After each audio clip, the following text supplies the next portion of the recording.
మాకు కూడా తెలుసు. 2 లక్షలు అన్నా కానీ కనీసం ప్రతి సంవత్సరం 20,000 ఇస్తారని ఆశపడతాం కదా. ప్రతి సంవత్సరం ఎంత? ఒక 20,000 30,000 ఇస్తారని ఆశపడతాం కదా. ఓకే, వాళ్ళు 67,000 చేసామంటారు ఇప్పుడు. మీకు 67,000 మీకే నేను చెప్తా కట్టండి సార్. తెలుసు, అదే నాకు తెలుసు వాళ్ళది. మీరు ఇచ్చే బీఆర్ఎస్ టైంలో ఇచ్చిన నోటిఫికేషన్లకు అపాయింట్మెంట్లు ఇచ్చి 67,000 చేసామని చెప్తున్నారు. నేను ప్రతిసారి వాదించా కదా 67,000 అదే చెప్తున్నా. మీకు చెప్పడం లేదు సార్, వ్యూవర్స్ తెలుసా అని చెప్తున్నా. ఈయన కూడా మళ్ళీ పోలీసు ఉద్యోగాలు అధికారంలోకి వచ్చారు కదా. 2024 జనవరి లోపల పోలీసు అధికారులు 18,000 మందికి నియామకాలు ఇచ్చి పత్రాలు ఇచ్చారు సార్. వీళ్ళు ఎక్కడైనా ఒకటే నెల అన్ని కంప్లీట్ చేశారు కదా. నేను అదే చెప్తారా, చెవిలో పూలు పెడతాయి, చెవిలో పూలు పెడుతున్నారు ప్రభుత్వాలు, చెవిలో పూలు పెడుతున్నారు. 67,000 అంటే ఫార్స్ కదా. 10,000 ఇచ్చారు సార్. ఆ 10,000 కూడా చెప్తా వినండి సార్. 10,000 కూడా మెడికల్ బోర్డు ఎన్ఎంసీ నామ్స్ ప్రకారం మీరు కనుక మెడికల్ కాలేజీలో కూడా రిక్రూట్మెంట్ జరగకపోతే అది మెడికల్ కాలేజీలో కూడా మీకు అనుమతి ఇవ్వమని చెప్తే అవి మన అత్యవసర పరిస్థితులు నియమించినాయి తప్ప ఒక్క ఎడ్యుకేషన్ సిద్ధశుద్ధం ఇచ్చిన ఏం లేదు సార్. ఒకటి కూడా సార్. ఇంకోటి సార్, ఇప్పుడు 2,000 ఇప్పుడు వీళ్ళు పాత పట్టుకొని 67,000 ఇచ్చినా వీళ్ళు అంటారు కదా సార్. 2023 నవంబర్ లోపల ప్రతి పేపర్లో మీరు నోటిఫికేషన్ ఇస్తామని చెప్పాల్సిన అవసరం వచ్చింది సార్. అప్పుడు మన జాబ్ క్యాలెండర్లు మన ప్రతి పేపర్లో ప్రకటన ఇవ్వాల్సిన అవసరం వచ్చింది సార్. ఒకటి ఇప్పుడు ఆ ప్రకటనగానే మీరు కట్టుబడి ఉండాలి కదా సార్. ఒకటన్నా నాకు తెలిసి వాళ్ళు బీఆర్ఎస్ గర్జన్ లో మాది ప్లే చేసినట్టున్నారు. నేను ఈ క్వశ్చన్ అడిగిందే ప్లే చేసినట్టున్నారు. ఏంది మంత్రిని అడిగింది, మేనిఫెస్టో కమిటీ చైర్మన్ శ్రీధర్ బాబుని అడిగింది ప్లే చేశారని నాకు ఎవరు ఫోన్ చేసి చెప్పారు. నేను చూడలేదు.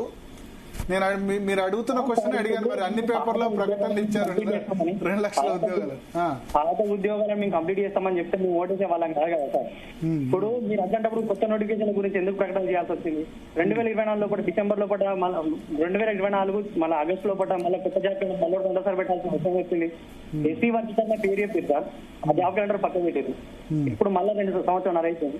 ఇప్పుడు కూడా ఒక నోటిఫికేషన్ కాకుండా వీళ్ళు నాటకాలు ఆడుతున్నారు. కానీ వీళ్ళకి ఇచ్చే చిత్తశుద్ధి లేదు సార్. అసలే వీళ్ళు నిరుద్యోగులు నిండా ముంచారు సార్. ఇంకా మేము ఎన్ని కేసీఆర్ ఇచ్చినామో ఇంకా ఆయన ఏమనిపిస్తుంది. ఎందుకంటే 2015లో కూడా నోటిఫికేషన్ వచ్చినాయి. 17లో మాకు సిగ్గుకి సంబంధించిన నోటిఫికేషన్ వచ్చినాయి. 3 సార్లు పోలీసు నోటిఫికేషన్ వచ్చినాయి. అన్ని వచ్చినా ఆయన నిట్టుకోవాల్సి వచ్చింది. వీళ్ళు ఈ దరిద్రంలో వచ్చి ఇంకా డబ్బులు ఇస్తారనుకుంటే ఉన్నాయి కూడా ఊడగొచ్చినట్టున్నారు వీళ్ళు. ఓకే ఓకే వద్దు సార్. ఇప్పుడు ఆగనూరు మురళి సార్, ఆగనూరు మురళి ఇవ్వాలి సార్. ఆయనకి ఏం సంబంధం సార్ మాత్రం నిరుద్యోగులతోని? ఎందుకు రావాలి సార్ మా చికాపల్లి దగ్గరికి? కోదండరాంకి ఏం సంబంధం సార్? ఎందుకు వచ్చారు సార్ వీళ్ళందరూ? మరి ఒక్కరైనా వీళ్ళు సార్ ఇప్పుడు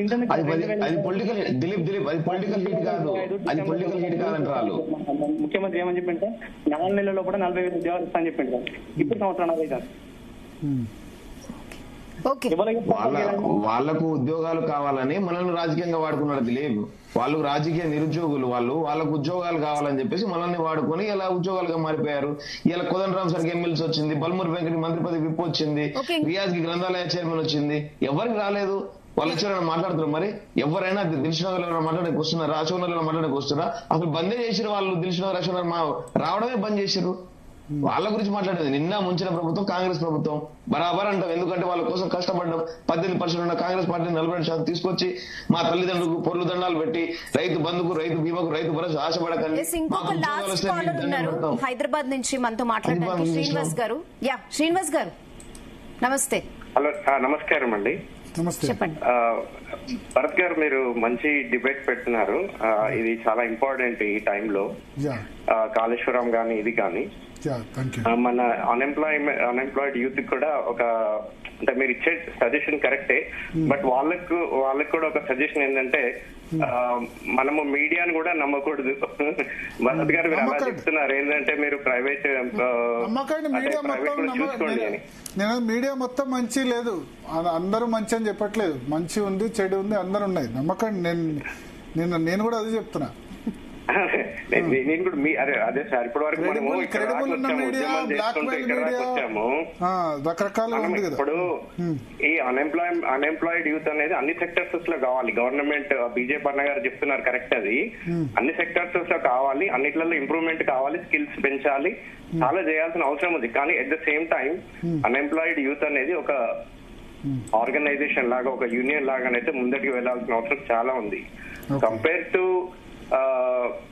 బీఆర్ఎస్ కాంగ్రెస్ చాలా వరస్ట్ ఏది ఎంతైనా. బట్ ఆ పొలిటికల్ డిబేట్ ఓదలుచుకోలేదు కానీ బట్ ఏంటంటే మన అన్ఎంప్లాయిడ్ యూత్ అయితే డెఫినెట్ గా ఒక యూనిటీగా ఉండి ఒక యూనియన్ గా ఉండి ఫ్యూచర్ గా ఈ జనరేషన్ కాదు నెక్స్ట్ జనరేషన్ కూడా ఒక మార్గదర్శకంగా ఉండి నడిపించాల్సిన అవసరం చాలా ఉందండి. మనం ఈ ఆర్గనైజేషన్ కానీ యూనియన్ అందరికీ ఉద్యోగాలు రావాలని కోరుకుంటాం. మళ్ళీ నెక్స్ట్ జనరేషన్ కూడా ఆదర్శం అనేది. మీరు నిరుద్యోగులుగానే ఉండదు, ఏదో రంగంలో నిరుద్యోగంగా ఉండకూడదు. స్కిల్ పెంచాలి అంటే నా గ్యాప్స్ వెంటనే ఫిల్ చేయాలి. అది గవర్నమెంట్ మీద కూడా రెస్పాన్సిబిలిటీ ఉంది. బట్ ఓవరాల్ గా చూస్తే ఇప్పుడు అవసరం ఉన్నది ఏంటంటే not only government should take action. ఇప్పుడు ఈ గవర్నమెంట్ మీద అంత నమ్మకం లేదు. బట్ ఫ్యూచర్ గవర్నమెంట్స్ ఏదొచ్చినా ప్రైవేట్ పబ్లిక్ అన్ని సెక్టర్స్ లో గ్యాప్స్ ఫిల్ చేసి అన్ఎంప్లాయిడ్ యూత్ కి ఫెసిలిటీస్ ఇవ్వాలని కోరుకుంటున్నాను. ఓకే, సిద్దిపేట నుంచి ఇంకో కాల్ ఉన్నారు శంకర్ గారు. శంకర్ గారు నమస్తే.